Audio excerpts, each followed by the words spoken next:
नांदेड़ के गट नंबर 338, 336, 335, 324, 323, 322, 319 की ज़मीन के मामले को लेकर किसानों ने मुबैना हरासानी और धमकियों के ख़िलाफ़ महाराष्ट्र के वज़ीर आला को नांदेड़ ज़िला कलेक्टर के ज़रिए मेमोरेंडम पेश किया।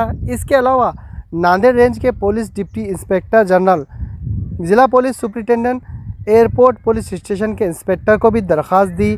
किसानों का इल्ज़ाम है कि कुछ अफराद की जानिब से ज़मीन के मामले में इन पर दबाव डाला जा रहा है, धमकियां दी जा रही है और झूठी शिकायत में फंसाने की कोशिश की जा रही है।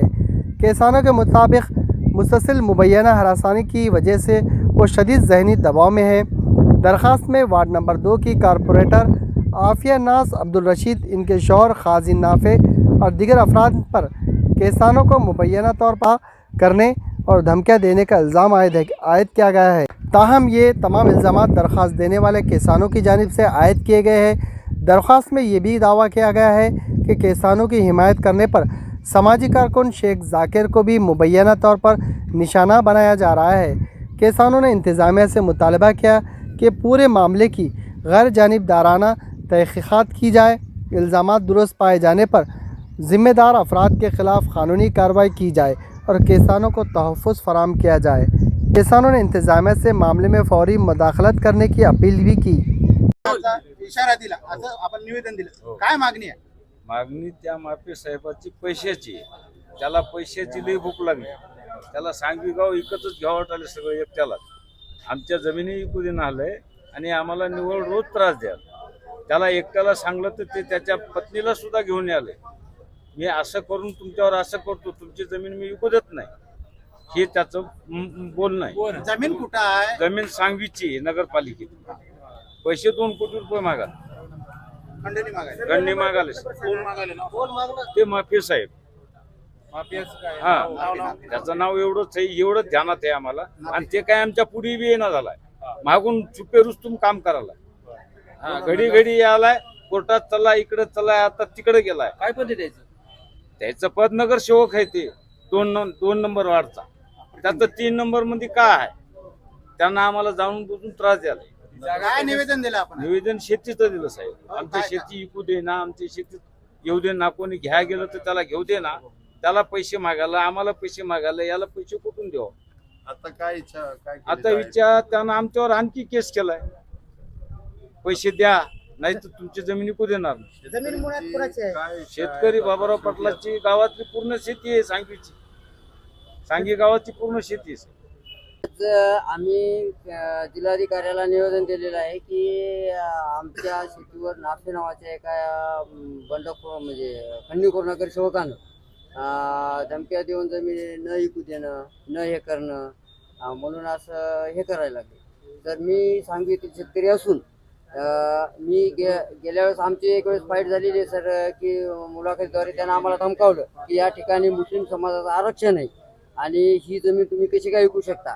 तर सर मी सांगू इच्छितो की तिथं कसल्याही प्रकारचं आरक्षण नाही आणि आज मला माझ्या लेकरा बाळाच्या शिक्षणासाठी म्हणा किंवा वैयक्तिक विकायचे आहेत, पण तो जमीन विकायची असतील तर 2 कोटी खंडणी द्या. त्यांची मिसेस नगरसेविका आहे, ती त्या मिसेसच्या नावाखाली तो स्वतःच पोळी भाजून घ्यायच्या मागा लागला आहे सर. तर फक्त मला एवढंच म्हणायचं की मी इतकं सांगूनही त्यानं जर ऐकलं नाही माझं, म्हणून मी काय केलं सर की सरळ पोलीस स्टेशन, इमानतळ पोलीस स्टेशनला एक FRI दाखल केला त्याच्या नावानं आणि FRI फाडून घेतला, पण प्रशासनानं कोणतीही कारवाई केली नाही त्याच्यावर, म्हणून तो सुसाट सुटला आहे. आता त्याची हिंमत इतकी वाढलेली आहे की एक वेळेस फक्त माझ्यावरच होतं, पण आज सर्व शेतकऱ्यावर त्यानं दबाव टाकलेला आहे की तुम्ही जमिनी कशा विकता, काय नाही बघतो मी. आणि त्यानं असे एक भेव तयार केलेले आहे की कागदपत्राद्वारे, आरक्षणाच्या याच्याद्वारे. तर मी सांगू इच्छितो की आमचे 2 टर्मचे नगरसेवक मी सोबत आणलेले आहेत की कसल्याच प्रकारचं कोण्याही जमिनीवर आरक्षण सध्या महानगरपालिकेचं नाही. आणि मग महानगरपालिकेला निवेदन आहे की असं पेपरमध्ये जाहीरपणे त्यांनी प्रकटन द्यावं की सांगवीची कुठलीही जमीन आरक्षणामध्ये नाही. तरी पण महानगरपालिकेचे अधिकारीही काही बोलायला तयार नाहीत आणि हे नाफे त्या गोष्टीचा पूर्णपणे फायदा घेऊन शेतकऱ्याकडून प्रत्यक्ष खंडणी वसूल करण्याचं काम करीत आहे.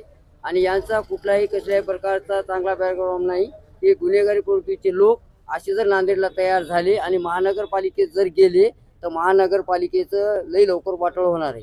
त्यासाठी माझी विनंती आहे महानगरपालिकेला की आपण अगोदर एक पत्र काढून सांगवीवर कसल्याही प्रकारचं कुठलंही आरक्षण महानगरपालिकेचं नाही असं जाहीरपणे महानगरपालिकेनं सांगावं आणि शेतकऱ्यांना एक धीर द्यावा ही माझी कळकळीची महानगरपालिकेला विनंती आहे.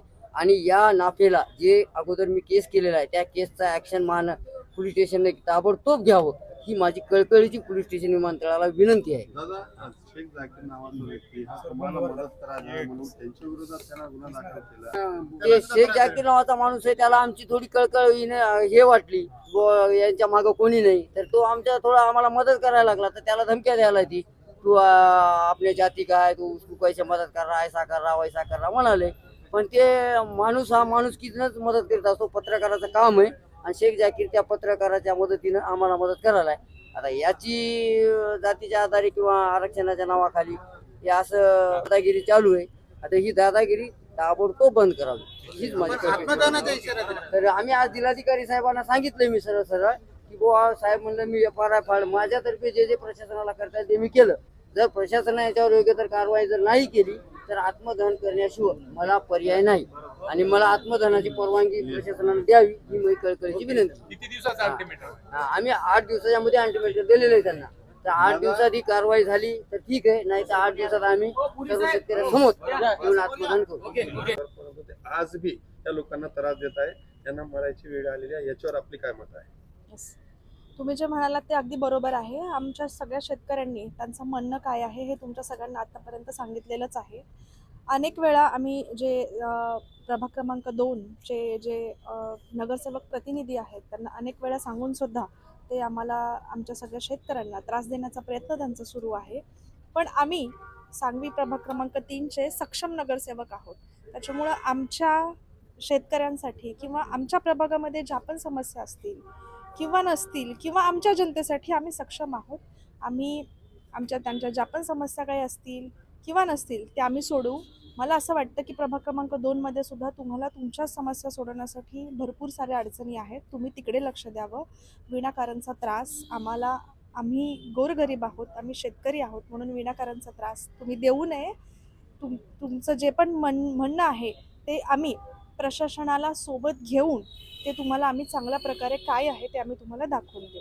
काही असं एक म्हणणं आहे त्याचं शेवटी लास्ट की या जमिनीवर आरक्षण होतं कब्रस्तान आणि स्मशानभूमीचा आणि आपण जसं कलेक्टर साहेबांनी जसं म्हणलं की 2019 उचललेलं आहे हे नेमकं कशाचं होतं आणि कधी उचललं हे आरक्षण याबद्दल माझं प्रशासनासोबत आता नुकतंच त्यांच्यासोबत सविस्तर चर्चा झालेली आहे आणि मी प्रशासनाला सोबत घेऊन तुमच्या समोर नक्कीच जे पण काही तथ्य असेल ते तुमच्या सगळ्यांना मी सांगणार आहे आणि माझ्या शेतकऱ्यांवरती मी अन्याय नक्कीच होऊ देणार नाही.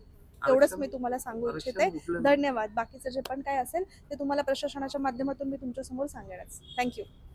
एक आत्महत्येची मागणी जिल्हाधिकारीला केली SP साहेबांना भेटलेली आहे काय मागणी आहे? सर्व शेतकऱ्यांनी केलेली मागणी. प्रभाग क्रमांक 3 माझे सांगवी गाव मूळगाव सांगवीमधील जुने कष्टकरी शेतकरी खोतकरी जे गोरगरीब शेतकरी जे आहेत आज त्यांच्या मुलाच्या लग्न कार्यासाठी शेती विकणी वगैरे याच्यासाठी उदरवाहासाठी शिक्षणासाठी काही जे काही आहे तर आजपर्यंत आमच्या सांगवीला कोणतेही आरक्षण नाही आहे.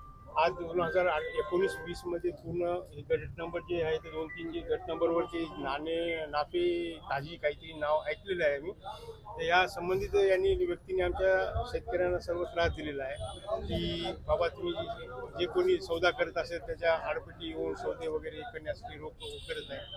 तर यासाठी आम्ही सर्व जिल्हाधिकारी SP साहेबांना व विमानतळ पोलीस स्टेशनला निवेदन देऊन आम्ही शेतकऱ्याच्या हिताची मागणी करत आहोत व त्याच्यावर कठोर कारवाई करण्यात यावी एवढीच मागणी करत आहोत. पुरी साहेब एक त्याची बायको लोकप्रतिनिधी आहे नगरसेविका आहे आणि याला स्वतःला नगरसेवक म्हणून लेटर पॅड वापरतो त्याच्या विरोधात सर्व पत्रकार बंधूंना माहिती आहे. काल परवाच महाराष्ट्र शासनाने लोकप्रतिनिधीसाठी हे केलं. नगरसेविकाच्या प्रतिनिधीवर कोणत्याही सरकारी कामामध्ये हस्तक्षेप करू शकत नाही ते कायदा काढलेला आहे आणि कोणी असे करू नये म्हणून त्याच्यावरती आज विमानतळ पोलिसांना आमच्या मनपा अधिकाऱ्यांनी त्याच्यावर गुन्हा सुद्धा दाखल केलेला आहे. अनेक गुन्हे दाखल असताना महानगरपालिका सभागृहामध्ये आणि आंदोलनामध्ये प्रत्येक सभामध्ये दिसतो आणि तो प्रतिनिधी नाही तर त्याच्यावर महानगरपालिकेकडून आपण काय विषय करणार पुढची नाही, भूमिका? इथे संबंधित सर्व अधिकारी कारवाई करतीलच ना, जसे समोर दिसेल निर्णयात येईल त्यावेळेस